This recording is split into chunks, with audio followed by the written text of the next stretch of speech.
Reciban todos un cordial saludo. Damos inicio a esta tercera conferencia dedicada a inmunopatologías. En esta oportunidad vamos a prestar atención a las inmunodeficiencias. Ya verán ustedes lo interesante de esta condición y la relación que tiene también con los temas que vimos en las dos conferencias anteriores sobre hipersensibilidad y autoinmunidad. Esta clase la vamos a dividir en cuatro momentos principales. Vamos a hablar de las características generales de las inmunodeficiencias. Luego vamos a concentrar la atención en inmunodeficiencias adquiridas o secundarias, posteriormente en inmunodeficiencias innatas o primarias y finalmente vamos a dedicar algún tiempo a intercambiar sobre la citometría de flujo, que es una técnica muy valiosa tanto en investigación como diagnóstico y especialmente en el área de diagnóstico tiene mucha relevancia en la detección de inmunodeficiencias primarias. La actividad del sistema inmunológico, ustedes saben ya perfectamente que depende de muchos elementos. Depende desde la actividad de los órganos linfoides primarios, médula ósea y timo, en lo que se refiere a la ontogenia de los componentes celulares del sistema inmunológico, estos eventos que ya conocen de linfopoiesis, mielopoiesis, que genera una diversidad tremenda de poblaciones celulares y adicionalmente, por supuesto, todo lo que tiene que ver con la actividad efectora, particularmente el sistema adaptativo. Ustedes saben que cursa por una serie de etapas que van desde la propia activación inicial a partir del reconocimiento de antígenos.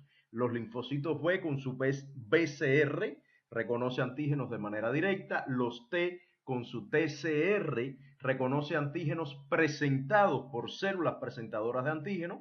Ya saben que las reinas de las células presentadoras de antígenos son las células dendríticas, que son las únicas con capacidad de activar a los linfocitos T vírgenes. Posteriormente, los linfocitos T activados ya pueden interactuar con otras células presentadoras o con células diana, para el caso de la CD8. Pero inicialmente requieren de la interacción con las células dendríticas. Y después ustedes saben perfectamente que se generan una serie de eventos de activación, proliferación, diferenciación, una serie de mecanismos efectores que hemos ido revisando en la sección 9, de hecho, revisamos los diferentes mecanismos efectores y cómo se activaban en diferentes condiciones por la presencia de patógenos. Y finalmente, y no menos importante, nunca me canso de decirlo, la parte de contracción de la respuesta inmunológica y, bueno, por supuesto, la generación de memoria. Cualquiera de estos aspectos que acabo de mencionar, ya bien sea la génesis y maduración de las células del sistema inmune o todas las múltiples etapas que tienen que ver con activación, actividad efectora, contracción, todos esos elementos pueden ser sujetos de alteraciones que deriven en una inmunodeficiencia. Por supuesto, no escapan alteraciones en la actividad del complemento, la respuesta de anticuerpos e incluso en la actividad de citocinas y quimiosinas. O sea, la alteración, por supuesto, por ejemplo, de la producción de alguna citocina o alguna quimiosina o incluso un daño en sus receptores puede provocar un desequilibrio importante en la actividad del sistema inmunológico. Y aquí, antes de pasar a la lámina siguiente, debo hacer una salvedad que es muy importante. Ustedes conocen de la sección 2, cuando hablamos de inmunogenicidad, hablamos de tolerancia y de cómo el sistema inmunológico es capaz de discriminar aquello peligroso contra lo cual debe reaccionar y aquello no peligroso contra lo cual debe haber una tolerancia. Por lo tanto, la tolerancia significa que el sistema inmune detecta un determinado antígeno y por mecanismos de tolerancia central o periférica simplemente no hay una reactividad. Eso es la tolerancia, que es muy diferente a la inmunodeficiencia. La inmunodeficiencia significa que el sistema inmune ni siquiera puede reaccionar, aunque quiera, aunque la molécula que esté presente sea inmunogénica, aunque sea una situación peligrosa, el sistema inmune no puede reaccionar de manera eficiente. Por lo tanto, hay que hacer una dicotomía importante entre tolerancia, o sea, tener una actitud tolerante. El sistema inmune tolera porque no lo cree peligroso, mientras que inmunodeficiencia es que no reacciona porque no tiene las herramientas adecuadas para reaccionar. Si quisiéramos definir de alguna manera el concepto de inmunodeficiencia, acá lo tenemos. Es un defecto en uno o varios componentes del sistema inmunológico. No tiene por qué estar afectado solo un elemento celular o molecular. En ocasiones son varios componentes y, como verán más adelante, la integración de la actividad del sistema inmune, que por cierto es un tema que debatimos en el primer foro de teoría. Si van al primer foro de teoría, verán cuánto se habló de la integración de la actividad de los componentes del sistema inmune. Pero bueno, como iba a decir, esa integración hace que en ocasiones, aunque solo un componente del sistema inmune esté afectado, eso repercuta en la actividad de otros componentes del sistema inmune. Y veremos varios ejemplos acá, y también en el seminario de esta semana podrán ver varios ejemplos de enfermedades autoinmunes donde el daño está presente en una determinada molécula y eso tiene un impacto o una trascendencia en otros eventos de la respuesta inmunológica. Entonces continúo con la definición: defecto en uno o varios componentes del sistema inmune que afectan la capacidad del sistema inmune de reaccionar adecuadamente en alguna de sus múltiples etapas, ya bien sea la formación de células, la maduración, los eventos de tolerancia central, los eventos de tolerancia periférica, los mecanismos efectores, la interacción a través de citocinas y quimiosinas.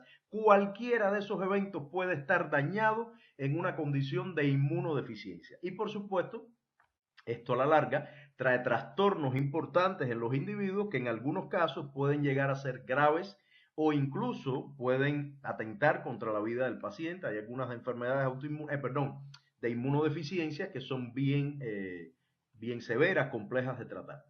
Ahora, aquí mismo, ya desde este momento debemos hacer una dicotomía importante. Las inmunodeficiencias pueden clasificarse en dos categorías: aquellas que son congénitas o primarias. Como su nombre indica, son aquellas inmunodeficiencias con que nacemos con determinadas alteraciones genéticas que condicionan un fallo en la respuesta inmune. Esas son las inmunodeficiencias primarias. Las inmunodeficiencias secundarias o adquiridas son muy fáciles de caracterizar, si se quiere, porque son aquellas que adquirimos, o sea, su propio nombre lo indica, las adquirimos con nuestra experiencia de vida, las adquirimos con nuestros estilos de vida, con nuestros hábitos de vida, con infecciones que adquirimos, con hábitos nocivos desde el punto de vista alimentario, etcétera, e incluso, fíjense qué interesante lo que voy a decir y lo vamos a ejemplificar, hay inmunodeficiencias secundarias que son, si se quieren, hasta naturales. Son parte de etapas naturales en la vida de las personas y después vamos a tocar ese tema. Vamos a hablar entonces un poco de las inmunodeficiencias secundarias o adquiridas y después prestamos particular atención a las inmunodeficiencias primarias. Lo primero, las inmunodeficiencias secundarias o adquiridas no están codificadas genéticamente, no nacemos con ellas, sino que son consecuencia, como mencioné hace unos minutos, de nuestro estilo de vida, infecciones con que nos enfrentamos, tratamientos farmacológicos en algunos casos, etapas de la vida mencionaba, ya veremos algunos ejemplos, y por lo tanto pueden ser consecuencia de, por ejemplo, malnutrición, o sea, individuos con malnutrición. Les alerto que malnutrición no significa carencia de vitaminas, carencia de minerales, carencia de proteínas, no, malnutrición también puede ser obesidad. O sea, la malnutrición vista en un espectro amplio puede condicionar inmunodeficiencia secundaria o adquirida. También infecciones que afectan al sistema inmune, no les tengo que decir, la inmunodeficiencia adquirida más relevante y con más impacto en salud pública durante 40 años ha sido, o 30 años más o menos, la relacionada con el virus de la inmunodeficiencia adquirida, HIV, que condiciona la enfermedad de SIDA. También el uso de fármacos inmunosupresores, por ejemplo, pacientes trasplantados son sometidos a terapias que limitan la actividad del sistema inmune para favorecer el control, el control del rechazo al trasplante, o sea, para limitar el rechazo al trasplante de órganos. Y en consecuencia, estos pacientes tienen una condición de inmunodeficiencia adquirida.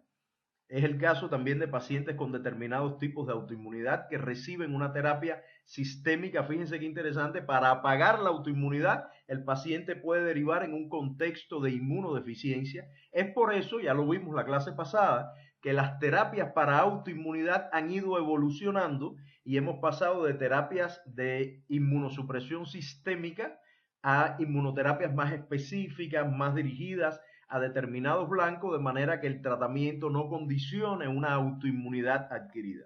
Perdón, una inmunodeficiencia adquirida. También enfermedades metabólicas, la diabetes tipo 2 condiciona inmunodeficiencia. El cáncer es en dos niveles. Uno de los niveles tiene que ver con la propia influencia de la terapia. Aquí yo pongo quimioterapia, también radioterapia. En el examen parcial, la primera pregunta, bueno, no sé si fue la primera para todos, pero para mí en el diseño del examen, la primera pregunta hablaba precisamente de un paciente sometido a radio y quimioterapia y el impacto que eso tenía en la actividad de la médula ósea. Muchos pacientes con cáncer producto de este tratamiento adquieren una condición de inmunodeficiencia secundaria, bueno, temporal. Después se recupera una vez que se elimina la terapia, ¿no? Y el cáncer, les decía, tiene un segundo matiz de inmunosupresión, que es la inmunoevasión. Eso lo estudiaremos en la sección siguiente, en la que ustedes aprenderán cómo las células tumorales se las ingenian para inducir un estado de inmunodeficiencia, especialmente antitumoral, pero incluso en algunos casos sistémico, que tiene que ver con su capacidad de escapar de la vigilancia inmunológica. Lo veremos la clase siguiente.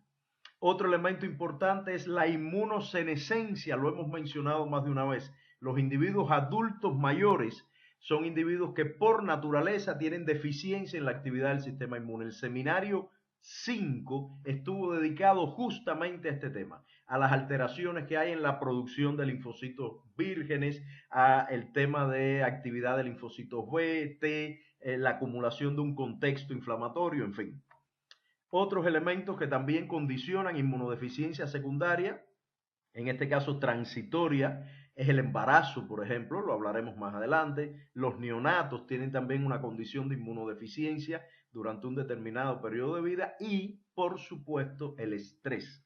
El estrés es un condicionante importante de inmunodeficiencia adquirida que de hecho se ha relacionado con la aparición de susceptibilidad a otras enfermedades, incluyendo el cáncer incluso. Y como menciono acá, estas condiciones, por supuesto, pueden ser crónicas. Es el caso de enfermedades metabólicas como la diabetes, que es una enfermedad crónica. El uso de inmunosupresores en trasplante crónico, inmunosupresores en autoinmunidad. Pero hay otras transitorias, porque el embarazo, la condición de neonato, es transitorio. La inmunosenescencia lamentablemente no lo es, por razones obvias. Si hablamos de inmunodeficiencia adquirida, repito, definitivamente, como mencioné hace un momento, no podemos dejar de hablar del virus de inmunodeficiencia humana.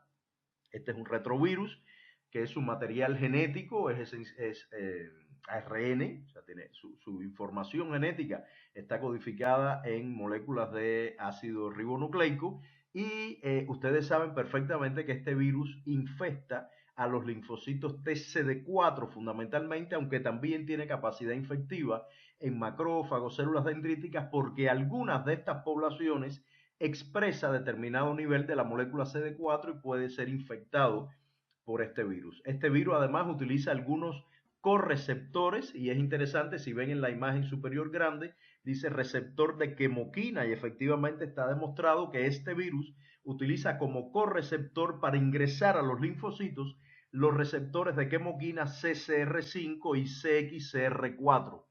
No sé si han escuchado hablar de estrategias de reconstitución de médula ósea a pacientes HIV positivos a los cuales se les ha hecho una especie de trasplante de médula con células progenitoras, células madres que no expresan el receptor de quemoquina CCR5.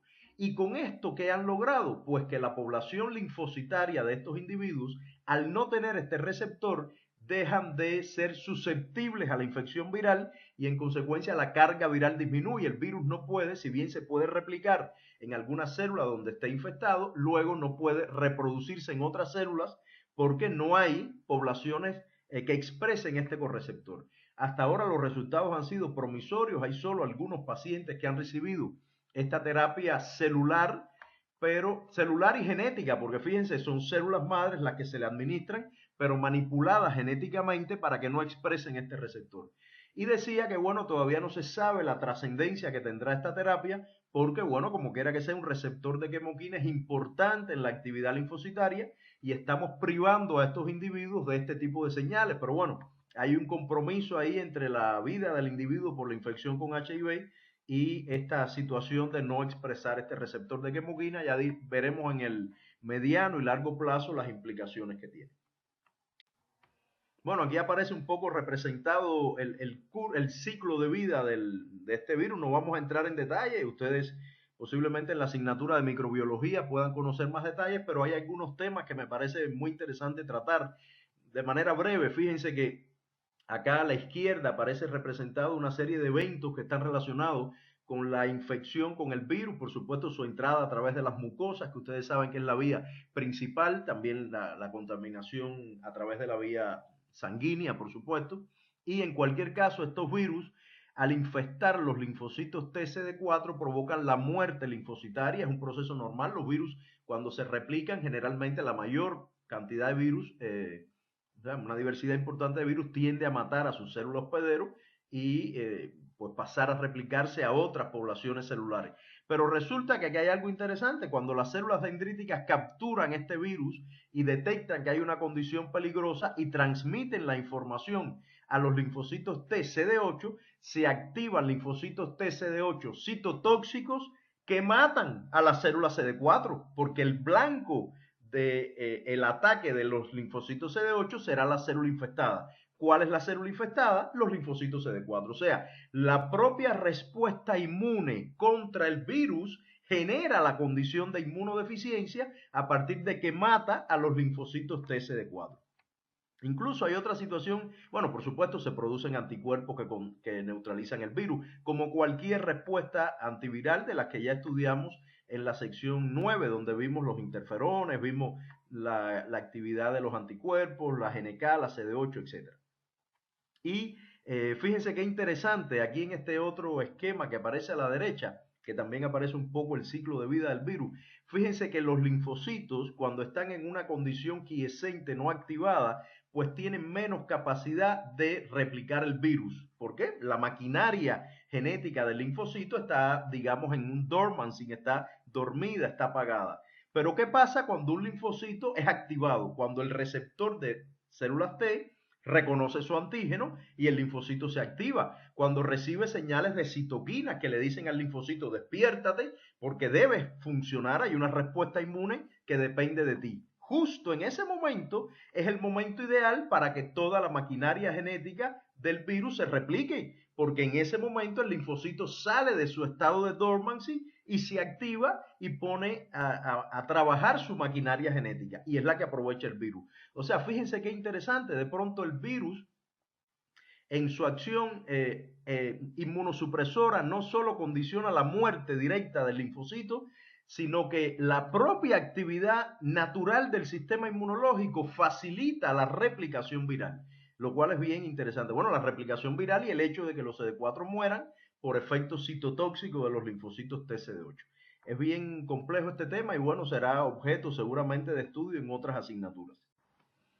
Aquí está un poco el curso clínico de la enfermedad, los títulos de HIV, o sea, del virus, o sea, lo que llaman la viremia, la carga viral, digámoslo así, es el término que más se utiliza, contrastado con los niveles de células TCD4. Y bueno, por supuesto, un paciente que tenga un tratamiento adecuado, que tenga un estilo de vida adecuado, tiene un tiempo de vida media bien largo. De hecho, no hace mucho se reconoció que un paciente en esas condiciones, que reciba tratamiento, etcétera, tiene un tiempo o una expectativa de vida similar a la población no infectada. O sea que ya se han alcanzado importantes avances en este sentido.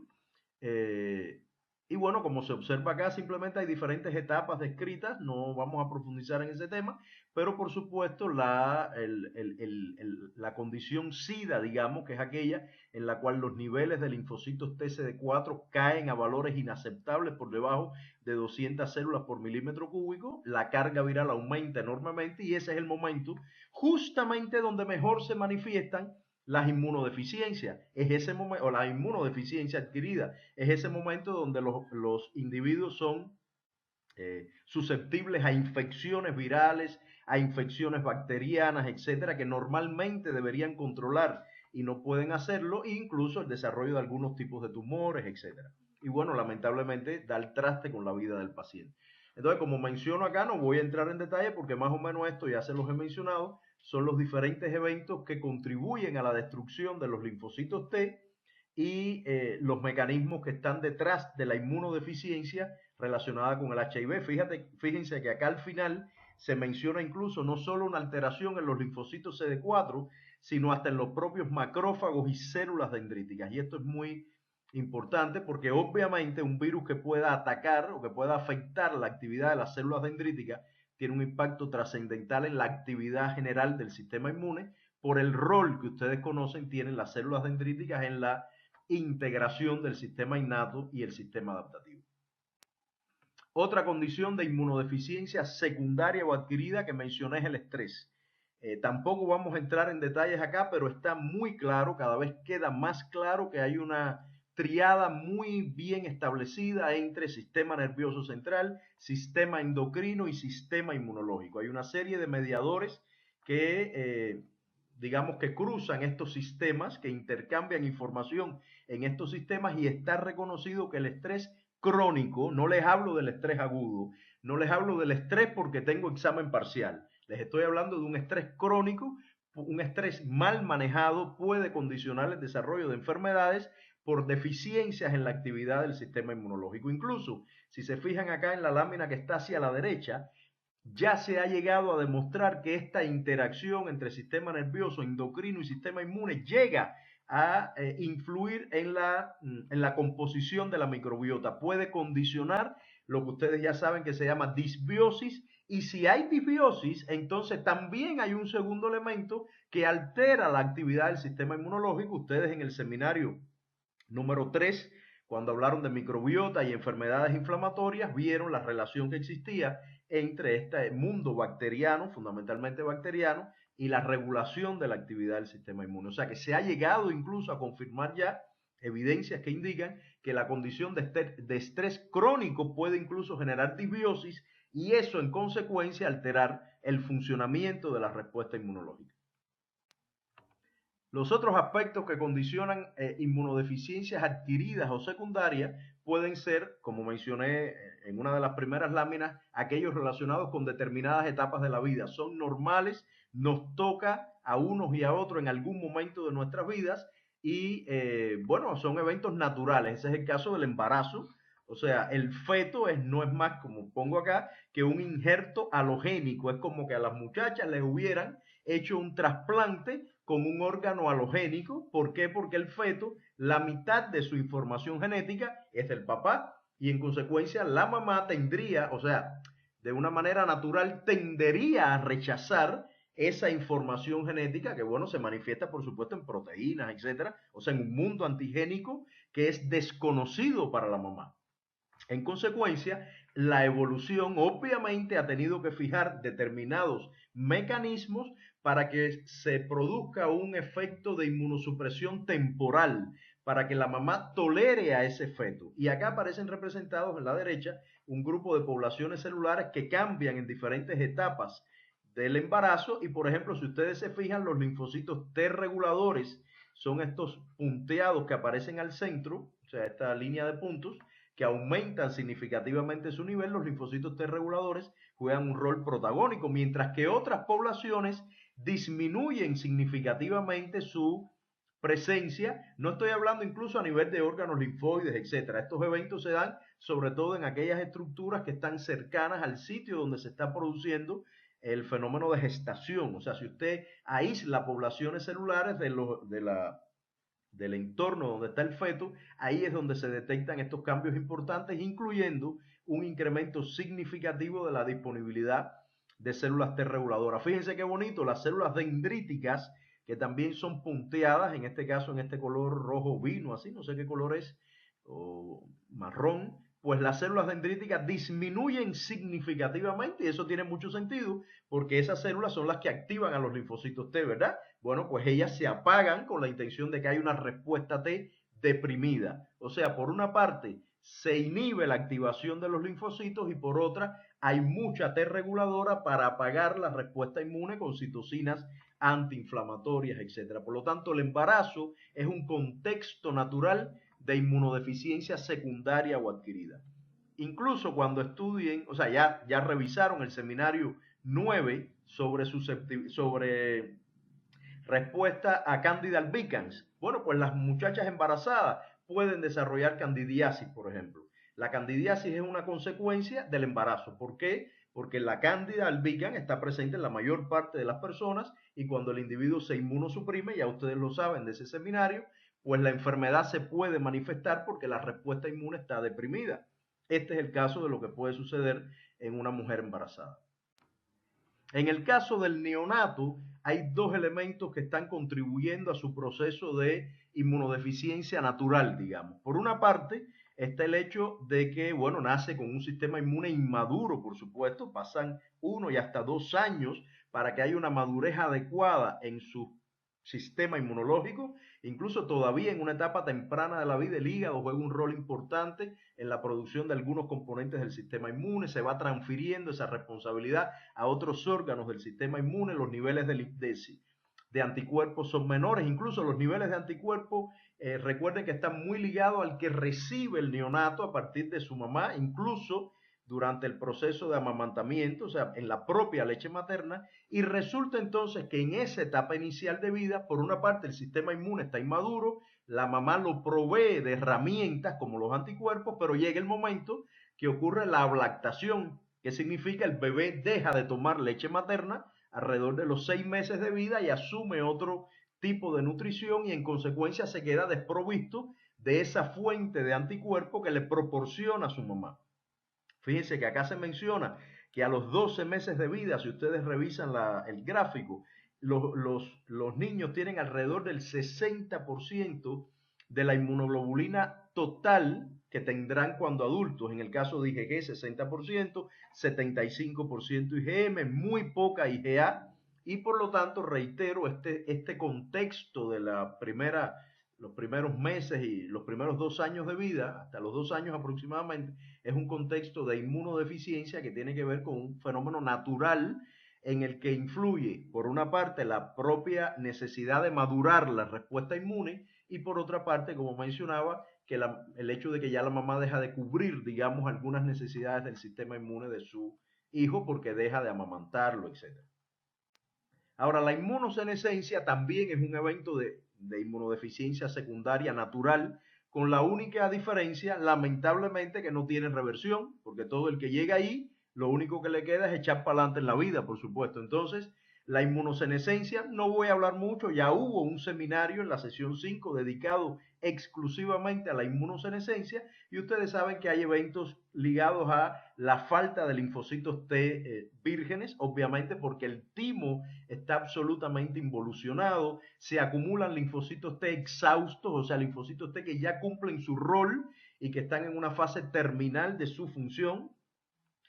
Repito, hay pocas células vírgenes, tanto T como B, hay un evento de inflamación crónico sistémico, hay una alteración, incluso lo vieron en esa lectura del seminario 5, hay una alteración en la, perdón, hay una alteración en la proporción de poblaciones CD4 y CD8. Normalmente las CD4 son aproximadamente 2 veces la proporción de células CD8 y hay un cambio en el radio CD4-CD8, hay un cambio en el radio neutrófilos linfocitos, o sea, se acumulan más células inflamatorias. En fin, esos son temas que tienen que ver con ese contexto inflamatorio sistémico. A nivel de suero también hay más acumulación de mediadores inflamatorios y esto contribuye, por supuesto, al desarrollo de enfermedades como la diabetes tipo 2, que ya ustedes saben de la sesión 10, que tiene que ver con procesos inflamatorios crónicos, aparece con más frecuencia el cáncer, porque el cáncer tiene como sustento también eventos inflamatorios crónicos, etc. Entonces esta es una etapa de vida, digamos, donde de manera natural se presenta una inmunodeficiencia secundaria, pero que no es transitoria como el caso del embarazo o de la condición del neonato. Bueno, después de haber visto las inmunodeficiencias adquiridas o secundarias, vamos a pasar a las inmunodeficiencias congénitas o primarias, o sea, aquellas que tienen que ver con alteraciones genéticas con las cuales nacemos. Por supuesto, este tipo de enfermedades se diagnostican usualmente en niños que muestran una predisposición a padecer infecciones. Después hablaremos un poco más sobre las características de estos niños y cómo los médicos olfatean un poco la presencia de una posible inmunodeficiencia. No obstante, ya lo mencioné anteriormente y no me cansaré de decirlo, aunque se habla de inmunodeficiencias, algunas alteraciones genéticas en el sistema inmunológico condicionan el desarrollo de autoinmunidad, inflamación crónica y cáncer, precisamente porque hay una hiperreactividad al estar bloqueados o afectados los mecanismos de contracción de la respuesta inmune. Y como menciono acá, incluso en algunos casos se trata de trastornos multisistémicos. Ese es el caso del síndrome de George, que es una condición genética en el cual los niños tienen una lesión en el cromosoma. O sea, ni siquiera se trata de un gen que está alterado, que es lo más común que sucede, ya lo veremos, sino que se trata de la lesión de una porción del cromosoma donde se afectan, por supuesto, muchos genes. Y tiene como consecuencia una importante, una severa depresión en la presencia de linfocitos y la actividad, por supuesto, de linfocitos T, pero además, como son muchos genes los que están alterados, se producen también defectos cardíacos, hipocalcemia, insuficiencia velofaringea, o sea, hay daños morfológicos, digamos, y incluso dice que son susceptibles a esquizofrenia estos pacientes.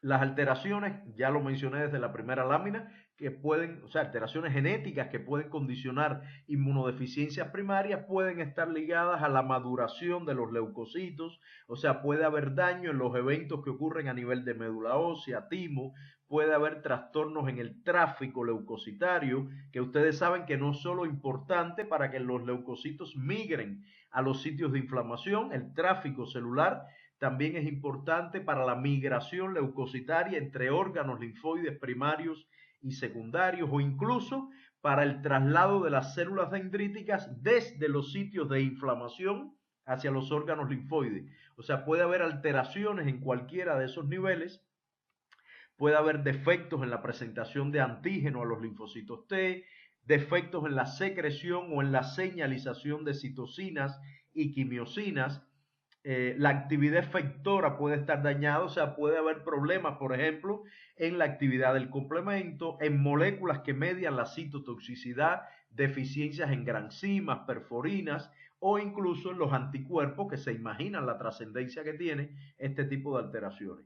También pueden haber cambios en la actividad de contracción de la respuesta inmune, que es lo que les decía. Si se afecta la contracción de la respuesta inmune, hay una hiperreactividad, o sea, a pesar de que es una inmunodeficiencia, la manifestación clínica es una hiperreactividad y e incluso, como menciona, también puede haber combinación de algunos de estos temas, que tiene que ver con lo que les mencionaba. En ocasiones puede haber un defecto en un gen determinado y eso tener trascendencia a otros eventos de la respuesta inmunológica por la integralidad que hay a la hora de funcionar la respuesta inmune y eso, sobre eso estaremos insistiendo en otros momentos a lo largo de la clase. Y bueno, aquí se representan dos condiciones, digamos, extremas de inmunodeficiencia. Los niños que son SCID, ahora los veremos más adelante, que tienen inmunodeficiencia severa combinada. Estos niños, por ejemplo, lo verán incluso en el seminario de esta sesión, pueden tener defectos en la actividad de la enzima RAC.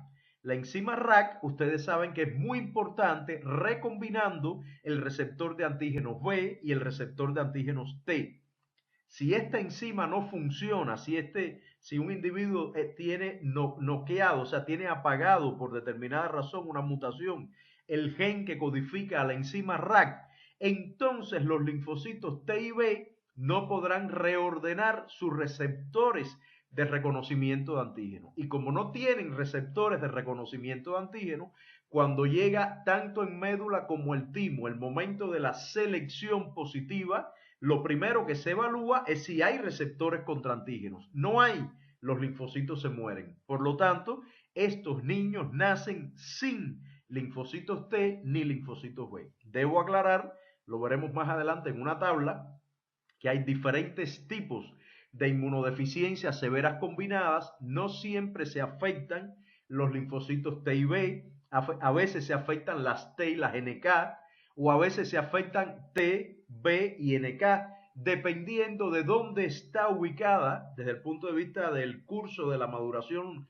leucocitaria, dónde está ubicado el daño genético. El que mencioné de RAC afecta a T y B, pero hay otros daños genéticos que pueden afectar toda la linfopoiesis y por lo tanto no hay T, no hay B, no hay NK, etc.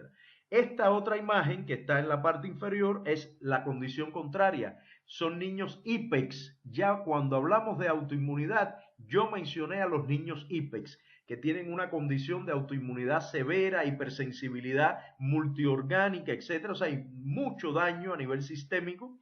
¿Por qué? Porque estos niños IPEX no tienen FOXP3. Y ustedes saben que la molécula FOXP3 es un factor de transcripción clave en la función de los linfocitos T reguladores, tanto los que vienen del timo como los que se producen en periferia. Y entonces estos niños nacen sin linfocitos T reguladores. Y como no tienen T reguladoras, entonces los mecanismos de contracción de la respuesta inmune, de control de la inflamación, pues no existen, no están activos o al menos están muy deprimidos y en consecuencia es una inmunodeficiencia que deriva en un trastorno autoinmune de hipersensibilidad con daño sistémico. Y bueno, es lo que acabo de decir, o sea, podemos contrastar estas dos condiciones.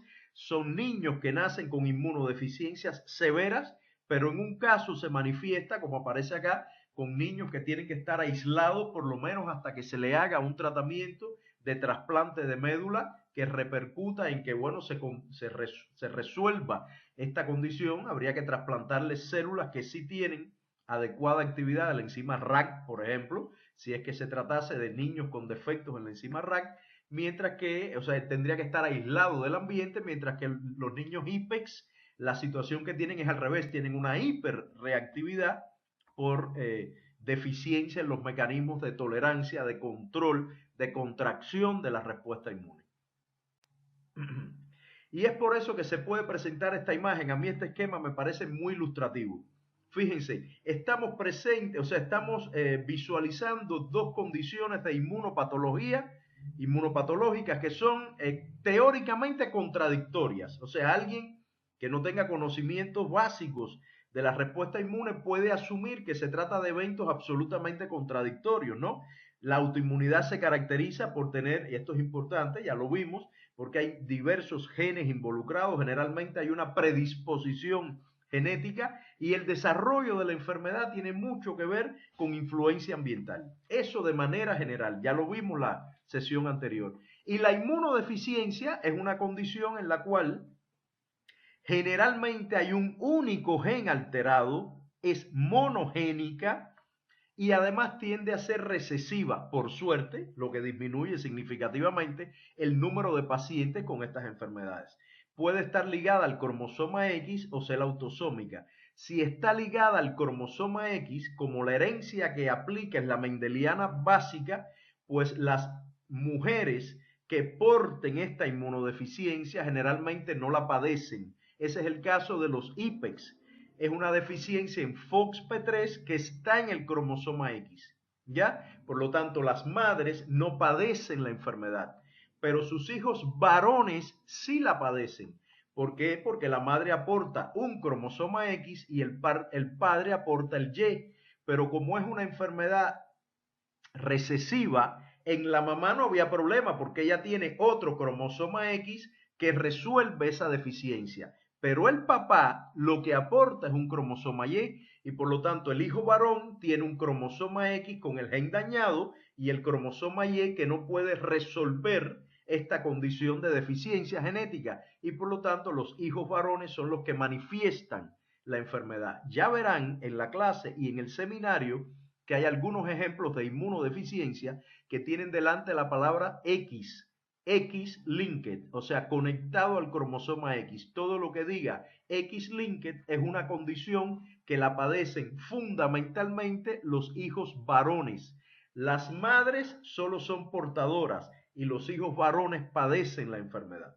Entonces, repito, acá hay dos condiciones que lucen contradictorias: hiperreactividad, daño a los tejidos propios, e inmunodeficiencia, incapacidad de tener una reacción adecuada ante la presencia de una condición peligrosa.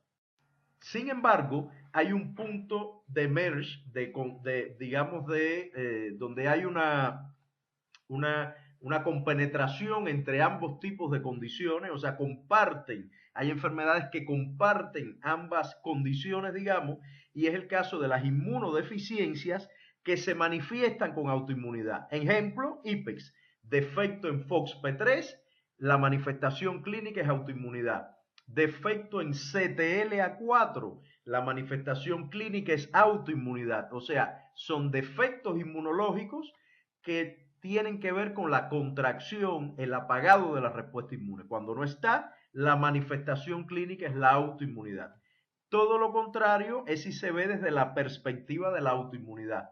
Podría considerarse que determinadas enfermedades autoinmunes son inmunodeficiencias monogénicas. Otra vez el IPEX, el defecto en CTLA4. O sea, hay enfermedades que están, o sea, que son parte de ambos conjuntos, digamos. O sea, si hacemos un conjunto de inmunodeficiencias y un conjunto que engloba la autoinmunidad, hay enfermedades que son partes de ambos conjuntos porque son deficiencias en la respuesta inmune cuya manifestación clínica son trastornos autoinmunes. No sé si entendieron este mensaje, pero es muy importante y repito, el ejemplo más clásico es el de los niños IPEX, que no tienen FOXP3, tienen una deficiencia inmunológica, pero que su manifestación es un trastorno autoinmune, porque esa deficiencia afecta el apagado de la respuesta inmunológica y por lo tanto hay una cronicidad y se manifiestan daños en los tejidos propios.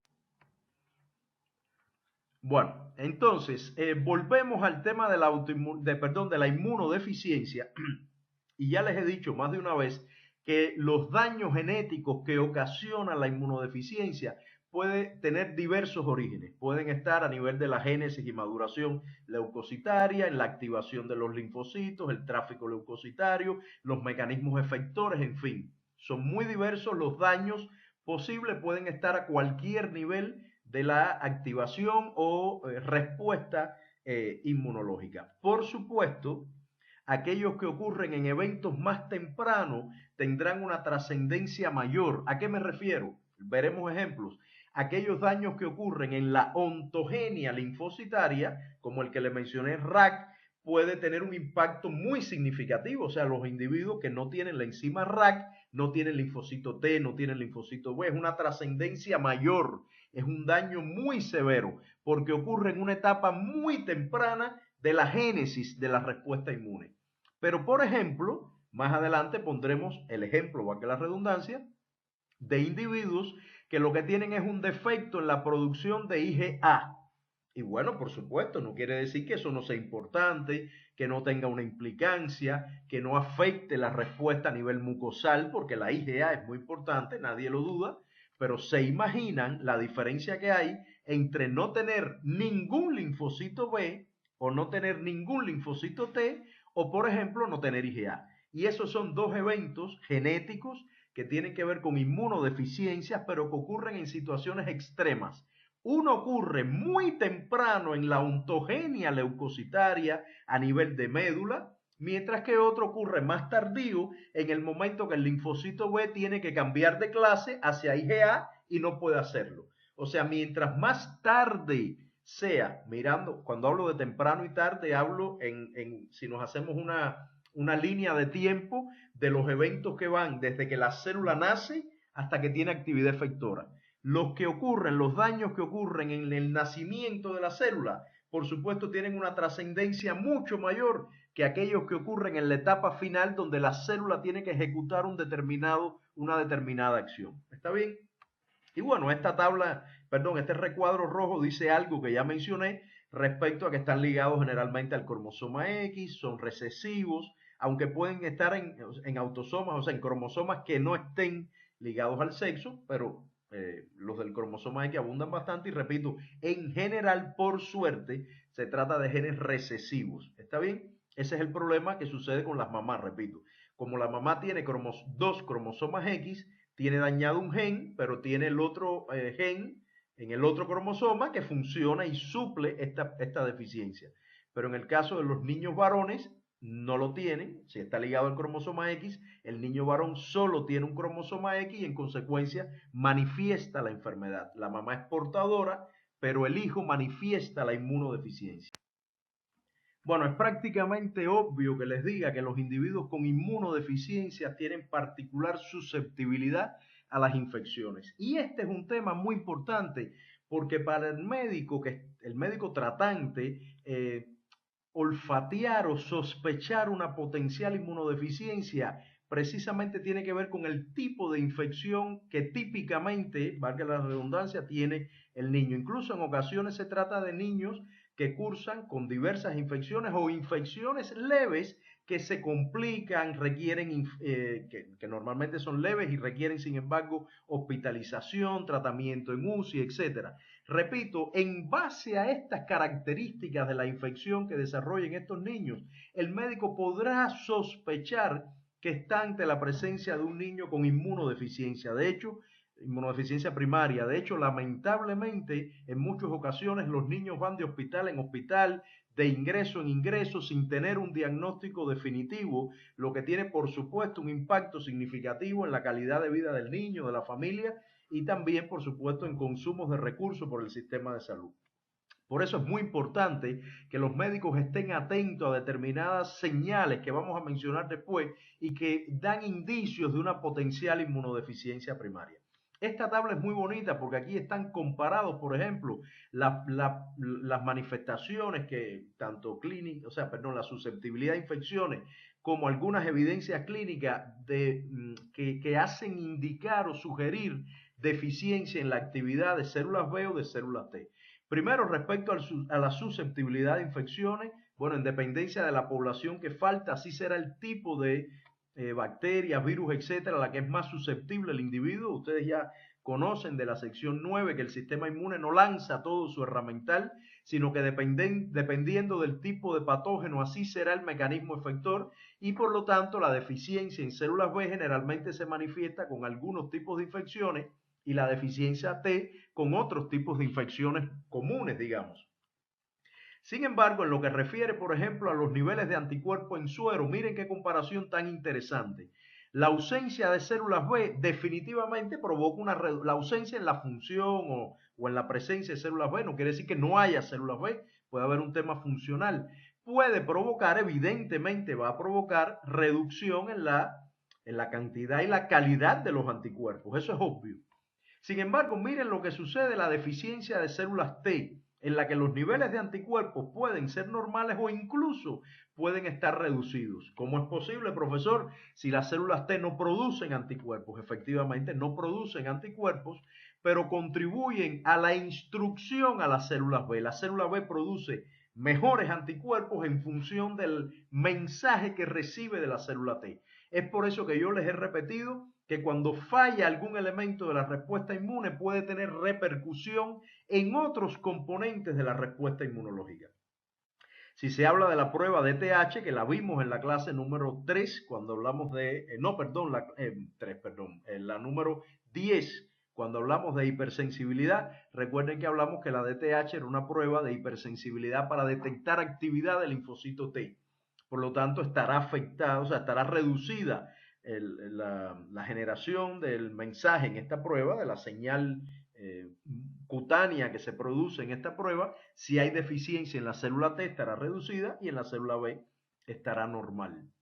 Y bueno, también aquí aparecen algunos defectos que se pueden identificar de tipo morfológico en los órganos linfoides, etcétera, tipo histológico, estudios de otro nivel que evidencian deficiencia en las células T o células B. Repito, lamentablemente en muchas ocasiones el tratar solamente la condición que tiene el niño y no explorar más allá puede hacer que niños estén sometidos a tratamientos sistemáticos por múltiples infecciones, cuando en realidad la solución está en el diagnóstico y tratamiento, en caso que sea posible, por supuesto, de una alteración genética que condiciona una inmunodeficiencia primaria. Aquí hay algunas señales de alerta que pueden hacer al médico pensar que el niño tiene alguna inmunodeficiencia primaria. No las vamos a leer, por supuesto, las pueden revisar ustedes posteriormente cuando estudien esta presentación. Y lo importante acá es que, repito, son señales que pueden alarmar al médico, hacerlo buscar un poquito más allá de la condición que está tratando en ese momento, e incluso, y esto es muy importante, después algo de eso voy a mencionar un poco al final de la presentación, en dependencia de estas señales, además el médico tiene que tener un segundo nivel de análisis. Ese segundo nivel tiene que ver con el tipo de estudio que va a hacer al niño.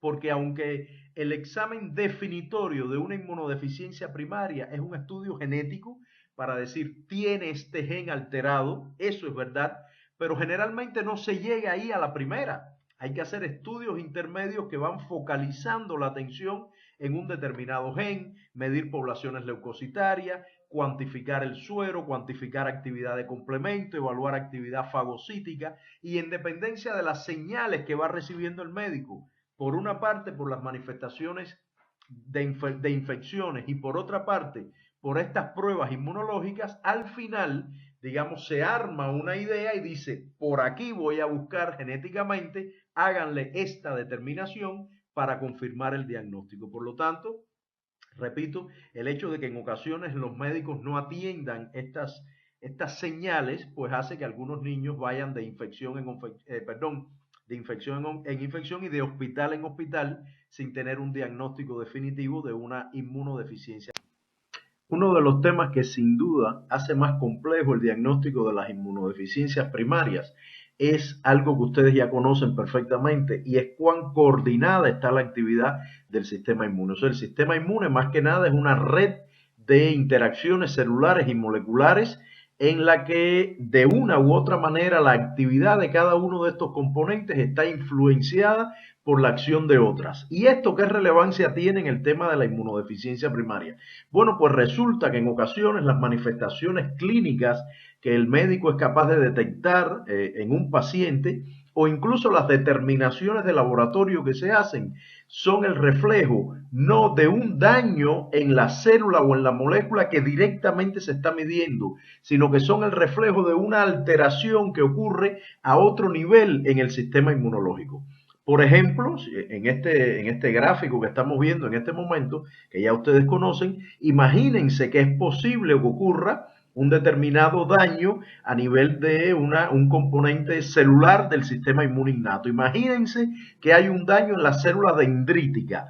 Una alteración en la función de la célula dendrítica tiene una repercusión en los linfocitos T, tiene una repercusión en la capacidad de la célula T de instruir a la célula B, y por lo tanto de pronto un individuo puede tener una alteración en la producción de anticuerpos, y el problema no está en la célula B, el problema no está en la célula T, el problema de pronto estaría en la célula dendrítica. Fíjense, a eso me refiero con lo complejo que en ocasiones resulta el llegar a un diagnóstico certero de una inmunodeficiencia primaria.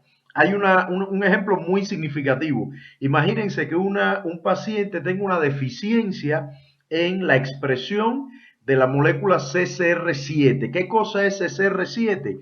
Es un receptor de quimiosina. Esta molécula es la que permite que la célula dendrítica migre del tejido periférico hacia los órganos linfoides secundarios, a los ganglios linfáticos. Y entonces parece algo menor, porque uno dice, bueno, es una deficiencia en una molécula que tiene que ver con el tráfico leucocitario, a lo mejor no es tan grave. Bueno, resulta que sí es muy complicado, porque si esa molécula falla, la dendrítica no llega de manera eficiente a los órganos linfoides secundarios, no se activa la respuesta T, no se activa el fenómeno de instrucción TB y no se producen adecuados anticuerpos. Entonces, fíjense cómo un evento, una alteración en determinado aspecto de la respuesta inmune puede trascender a otros eventos de la respuesta inmunológica más distales de tal manera que usted está detectando en un paciente una sensibilidad a determinados patógenos y detecta, por ejemplo, que esto tiene que ver con una alteración en los tipos de anticuerpos que hay en sangre, en la clase de anticuerpos que hay en sangre. Y resulta que el problema no está en los anticuerpos, ni en la célula B, ni en la célula T. El problema puede estar en la dendrítica. A eso me refiero con la complejidad en el diagnóstico y a eso me refiero con cuán conectada está la interacción entre todos los actores de la respuesta inmune, lo que implica, repito, que una deficiencia en uno de ellos pueda tener una trascendencia en otros aspectos de la respuesta inmune. En este caso, por ejemplo, estoy mostrando un experimento de citometría de flujo y entenderán al final de la clase a qué me refiero cuando hablo de citometría de flujo.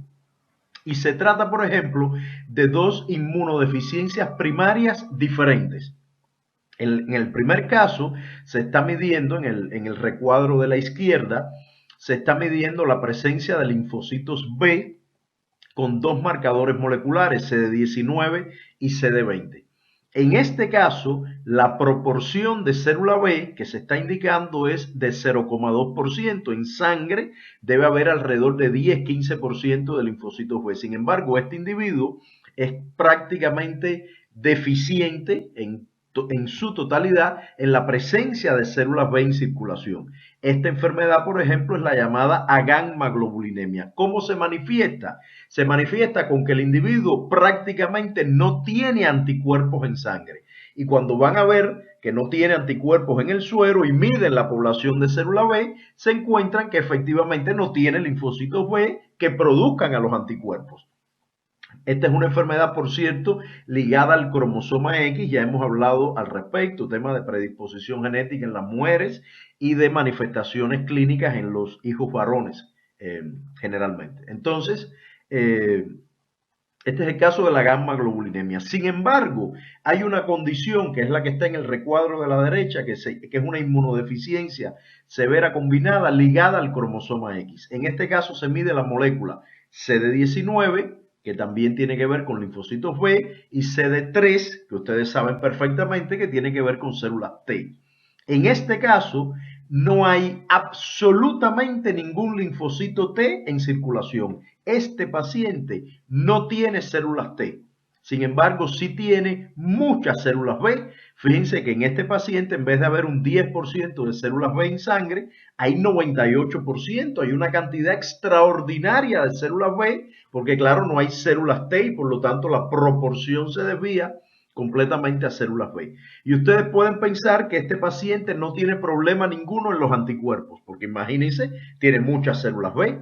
Bueno, pues resulta que también tiene defectos en los anticuerpos en suero. ¿Por qué? Porque la célula T es muy importante para instruir al linfocito B. Y por lo tanto, este paciente, aunque tiene muchas células B, la capacidad de producir anticuerpos de gran calidad y donde ocurre el fenómeno de cambio de clase está muy empobrecida porque no ocurre la instrucción TB. Entonces, repito, con estos dos gráficos de citometría de flujo, le estoy haciendo notar que una misma manifestación en el suero, que es ausencia o defecto significativo en la presencia de anticuerpos, puede tener dos orígenes completamente diferentes. Puede ser un defecto en la célula B o puede ser un defecto en la célula T. Entonces vamos a ver algunos ejemplos generales de inmunodeficiencias que tienen que ver con defectos en determinados eventos de la respuesta inmune. Por ejemplo, a nivel de sistema inmune innato, pueden haber defectos que están ligados al tráfico leucocitario, a la activación, a la función del sistema. Respecto al tráfico, aquí hay algunos ejemplos de pacientes con deficiencia en moléculas como integrinas que tienen que ver con el tráfico celular.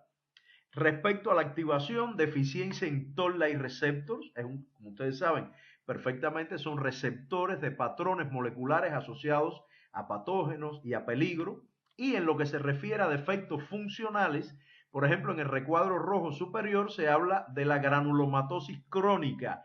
¿Qué cosa es esta enfermedad? Bueno, como dice en el recuadro de la derecha, resulta que estos individuos no producen especies reactivas de oxígeno en los fagocitos. Cuando los macrófagos neutrófilos fagocitan, la manera que ellos tienen de matar a la bacteria o al patógeno fagocitado es, bueno, con proteasas dentro de los endolisosomas, etcétera, fagosomas, perdón, pero también por acción de especies reactivas de oxígeno y nitrógeno. Estos individuos no tienen capacidad de expresar o de producir especies reactivas de oxígeno y en consecuencia no matan a las bacterias fagocitadas y se producen susceptibilidad importante, infecciones bacterianas con hongos, etcétera.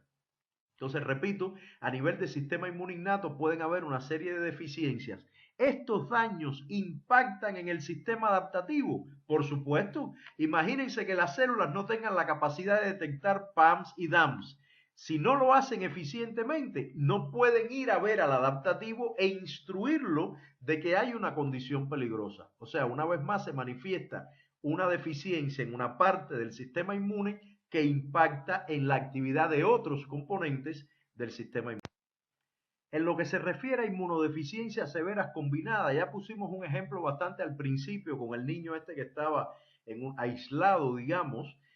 Bueno, hay diferentes tipos de inmunodeficiencias severas combinadas. Por ejemplo, acá se menciona la ligada al cromosoma X, que es una inmunodeficiencia, la van a ver en la lectura, donde hay daños en la presencia de células T, de células NK, pero los niveles de células B son normales o incluso están incrementados, como les mencioné en la imagen que les mostré, pero los niveles de inmunoglobulina están afectados.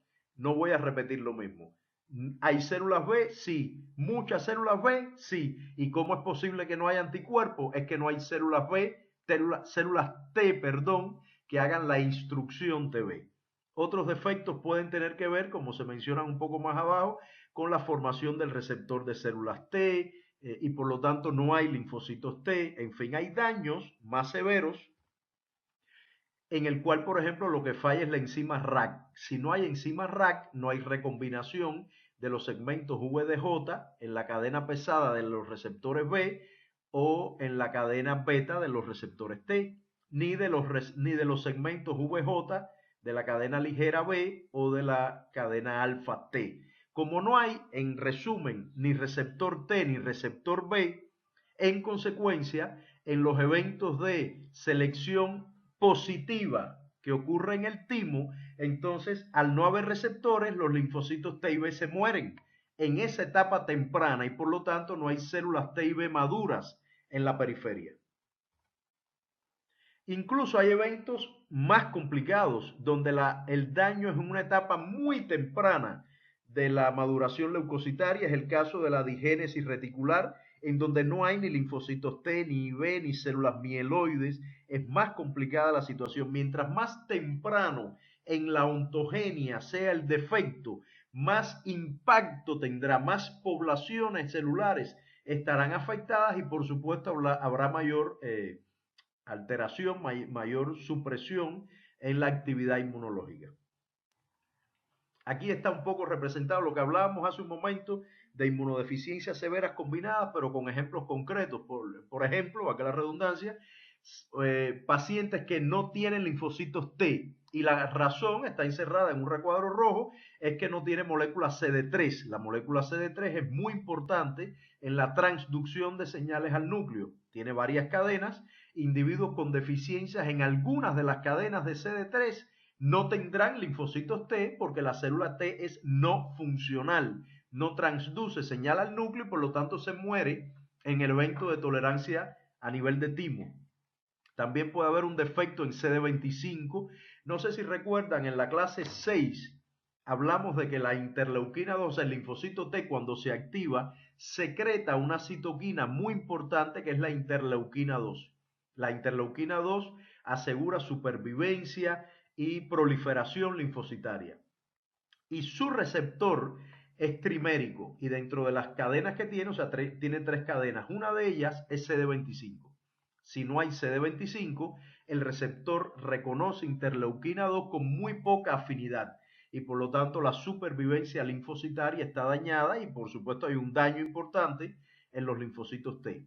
Puede haber una condición, que es la que van a ver en el artículo, donde falla una cadena de un receptor de citosina, también de interleuquina 2, pero otra de las cadenas, y no hay ni linfocitos T ni NK.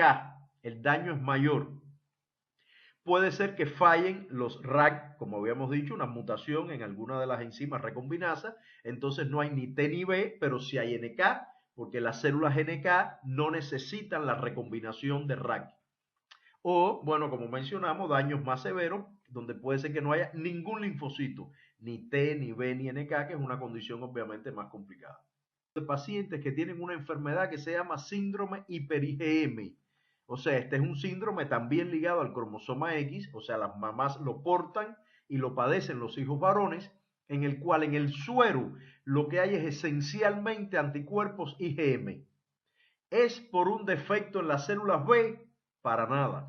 Resulta que estos individuos tienen una mutación no funcional en la molécula CD40 ligando. Esta molécula está en el linfocito T y es muy importante, no sé si recuerdan, en la segunda señal, la interacción CD40 ligando con CD40 que está en la dendrítica. Pero esta interacción también ocurre entre el T y el B y ocurre entre las T y los macrófagos. En otras palabras, no hay una correcta instrucción TB. Y la célula B, como no recibe una correcta instrucción, ella hace lo que puede. Y lo único que puede hacer es secretar anticuerpos IgM. No ocurre cambio de clase. Ella secreta IgM y por eso en el suero esencialmente lo que hay son anticuerpos de tipo IgM. El daño no está en la B, está en la célula T, pero tiene una trascendencia a la producción de anticuerpos. El gráfico de abajo es un poco para complementar lo que habíamos visto. La molécula CD69 indica activación de linfocitos T. Los linfocitos T se activan, sí, expresan CD69, pero lo que no expresan es la molécula CD40 ligando, que por cierto, ya les he dicho que a los inmunólogos les gusta ponerle dos nombres a la misma molécula. También se llama CD154, pero es lo mismo. En cualquier caso, repito, son pacientes que tienen daño en la producción de anticuerpos cuando su problema está en los linfocitos T.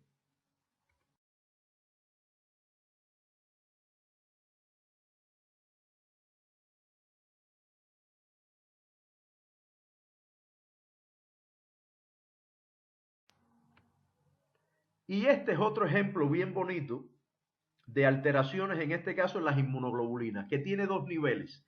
Hay niveles más severos de alteración, en la cual de pronto hay enfermedades como la gamma globulinemia, ya lo habíamos mencionado, donde simplemente no hay linfocitos B y no se producen anticuerpos. Las células B están muy deprimidas y apenas hay inmunoglobulinas en suero. Pero hay una condición menos complicada, que son estos ejemplos que aparecen debajo, en el recuadro azul, en el recuadro celeste, donde aparecen daños en las clases de anticuerpos. O sea, el linfocito B está, produce anticuerpos, pero no puede producir IgA, por ejemplo, o no puede producir IgG2, que es una subclase de inmunoglobulina G. Esto digamos, una enfermedad que debe ser tratada, que puede tener consecuencias, por supuesto que sí. Pero se imaginan la diferencia que hay entre no tener célula B o no tener un tipo de clase de anticuerpos determinado que se puede suministrar con suplementos alternativos, digamos. O sea, por eso les decía que los daños que ocurren en la maduración linfocitaria a nivel de médula o de timo son más dramáticos en lo que se refiere al impacto global que aquellos que ocurren en eventos más de la actividad efectora, como es el caso del cambio de clase. No es que la IgA no sea importante y por supuesto estos pacientes son susceptibles a determinados tipos de infecciones, pero al menos producen algún tipo de anticuerpos. Lo único que no tienen IgA. ¿Está bien? O IgG2 y así diferentes clases o subclases pueden faltar. Y el otro evento que les quería mencionar tiene que ver también con trascendencia entre diferentes fenómenos de la respuesta inmune. Este es el caso de la presentación de antígenos, daños en la presentación de antígenos a los linfocitos T. Se imaginan que si se afecta la maquinaria de procesamiento y presentación de antígeno, habrá un impacto muy significativo sobre las células T. Y en esta maquinaria puede fallar no solo la molécula de MHC1 o MHC2, sino además múltiples moléculas que están asegurando que se procesen los antígenos, se trasladen al surco de MHC, MHC se expresa en membrana, son una serie de moléculas que no estudiamos a profundidad cuando estudiamos el complejo principal de histocompatibilidad, ni el procesamiento y presentación de antígenos, no lo vimos en detalle, no lo vamos a ver ahora en detalle, pero sepan que hay muchas moléculas involucradas y que más de una puede fallar e impactar negativamente en el procesamiento y presentación de antígenos a los linfocitos T. Y también puede haber fallos de tipo funcional. En este caso hay una enfermedad, por ejemplo, que se llama linfohistiocytosis hemofagocítica, muy grave enfermedad, puede dar al traste con la vida de los niños que la padecen, y su defecto está en la producción de perforinas, que es una molécula clave en la actividad citotóxica de los linfocitos CD8, las células NK, y por lo tanto, bueno, impacta en la actividad de estas células significativamente. Es importante que esta enfermedad también se puede diagnosticar por citometría de flujo.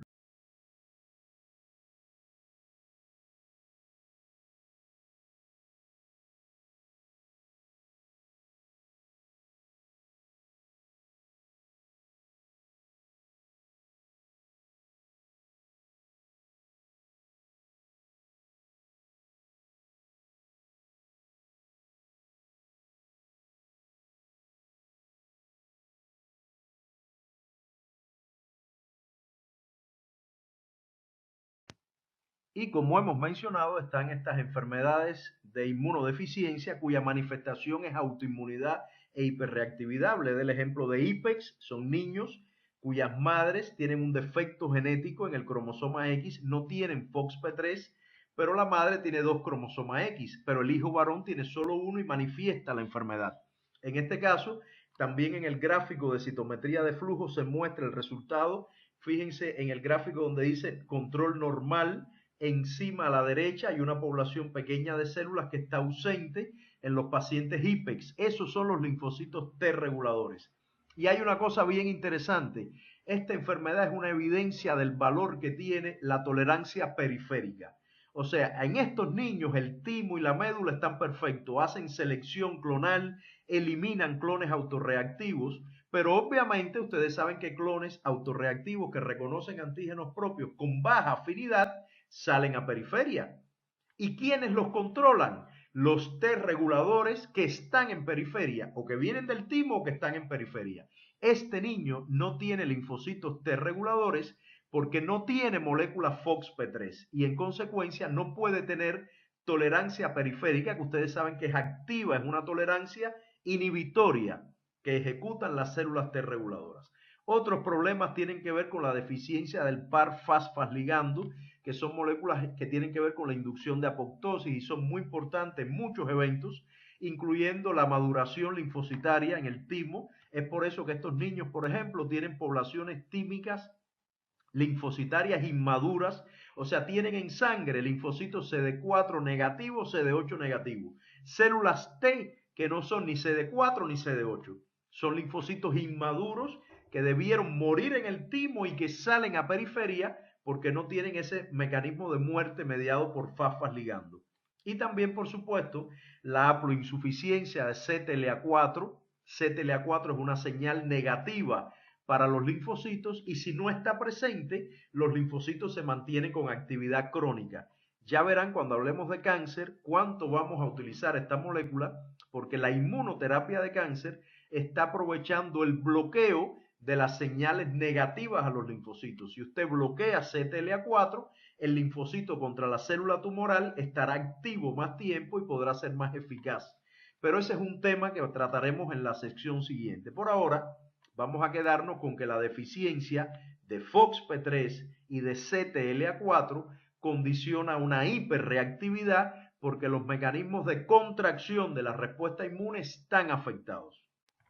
Y para terminar, solo hago mención a un tema que ya de alguna manera he mencionado, a que la redundancia, que son eventos, o sea, estrategias para el diagnóstico de inmunodeficiencias primarias. Una de ellas la van a estudiar en el seminario, citometría de flujo, pero hay muchas técnicas y el médico en base a la manifestación clínica de los niños, el tipo de infecciones a las que son más propensos, la historia de la enfermedad, pues el médico podrá olfatear qué pruebas serían valiosas realizar. Por aquí es mejor medir células T, células B, anticuerpos, fagocitosis, complemento, y en base a eso, como siempre les he dicho, o como les he dicho en otras ocasiones, la, la prueba genética es definitoria, pero en base a una historia, digamos, construida, de tal manera que se vaya un poco más al seguro a la determinación de uno o dos genes que con más potencialidad deben justificar esta inmunodeficiencia primaria que puede tener flujo. Bueno, aquí hay dos equipos de citometría,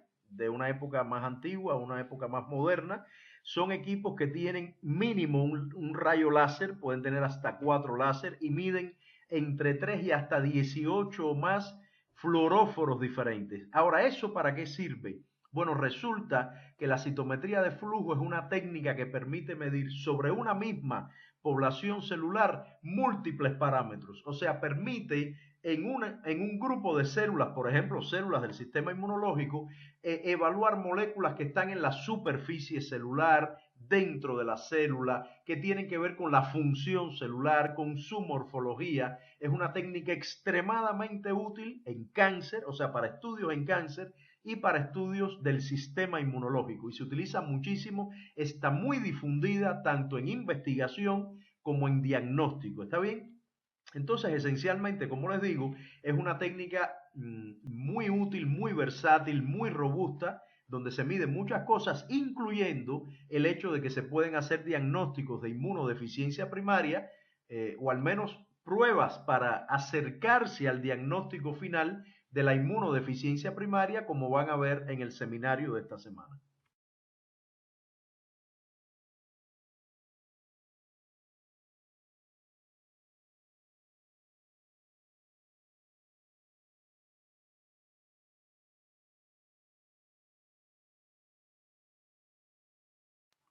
Les decía, tiene al menos un rayo láser, las células están en suspensión, usted extrae la sangre, puede procesar esa sangre o incluso usar la sangre entera después de lisar los eritrocitos. Generalmente se eliminan los eritrocitos y esa suspensión celular se pasa por el equipo. El rayo láser que tiene, cuando interactúa con las células, se desvía en dependencia del tamaño de la célula y de la complejidad celular. ¿Está bien?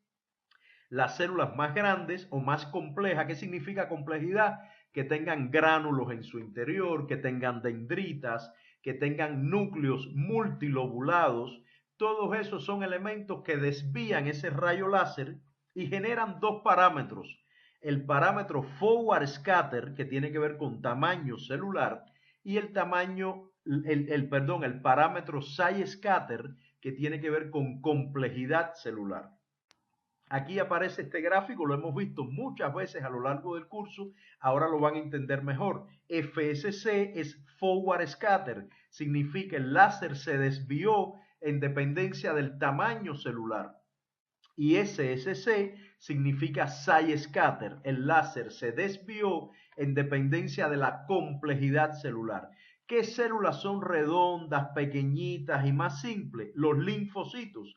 Por eso están en la población más abajo, o sea, más hacia abajo y más hacia la izquierda. La población intermedia son monocitos macrófagos, son un poco más grandes y tienen lóbulos, son más complicados, las membranas son más complejas, no son redondeadas, y la población más hacia arriba son los granulocitos, que tienen núcleos multilobulados, tienen gránulos en su interior, ¿comprenden? Entonces, en base al tamaño y la complejidad celular, el citómetro de flujo ubica las células en posiciones diferentes. Ahora, este gráfico no lo van a ver en la lectura, porque este gráfico es el primer gráfico que genera un citómetro. Después de eso, usted tiene que decirle al equipo, perfecto, ahora yo voy a estudiar los linfocitos, los monocitos, las dendríticas o los granulocitos, y en base a eso utiliza fluoróforos unidos o no a anticuerpos monoclonales.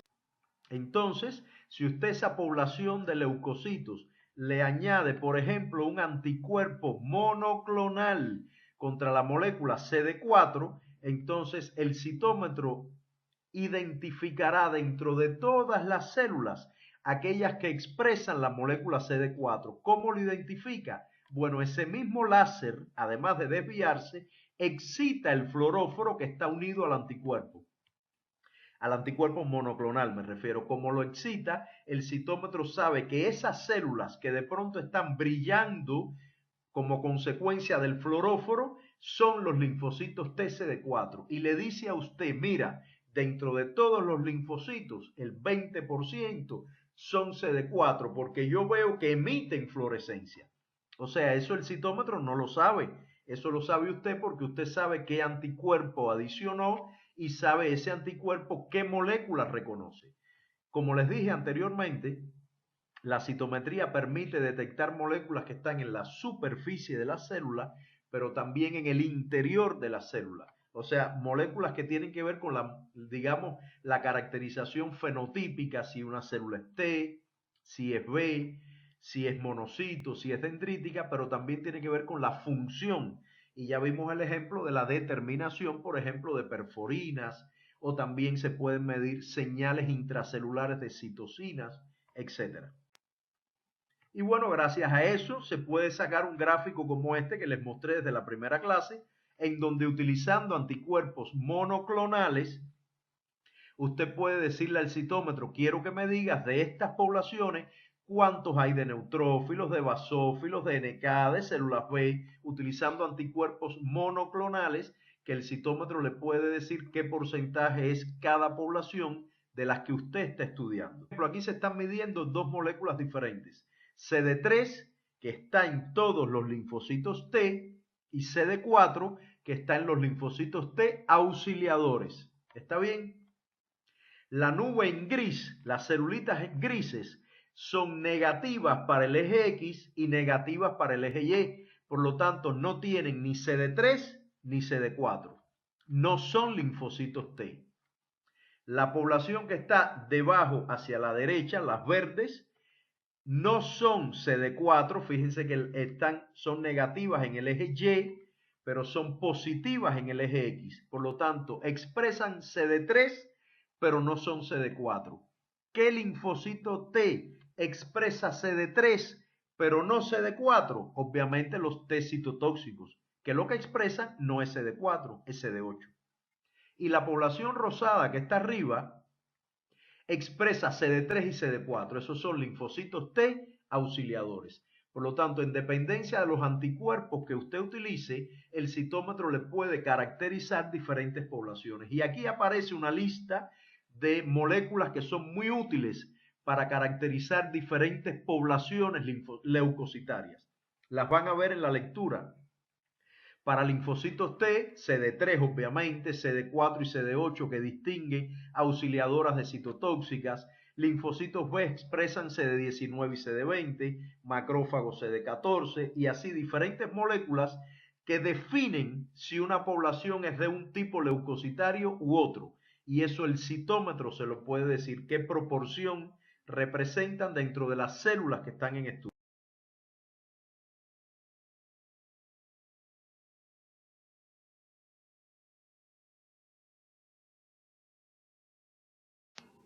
Terminamos entonces esta clase y también los contenidos de inmunopatologías, hipersensibilidad, autoinmunidad, inmunodeficiencias, donde han tenido la oportunidad de ver las características particulares de cada una de estas condiciones, pero también los elementos que todas ellas tienen en común. De hecho, revisamos estas interesantes condiciones en donde la inmunodeficiencia realmente repercute en una hiperreactividad por fallos en los mecanismos de control de la respuesta inmune.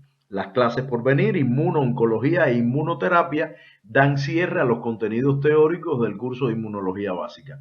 Como siempre, les deseo que todos estén muy bien de salud y que tengan éxitos en las actividades de evaluación que están por venir.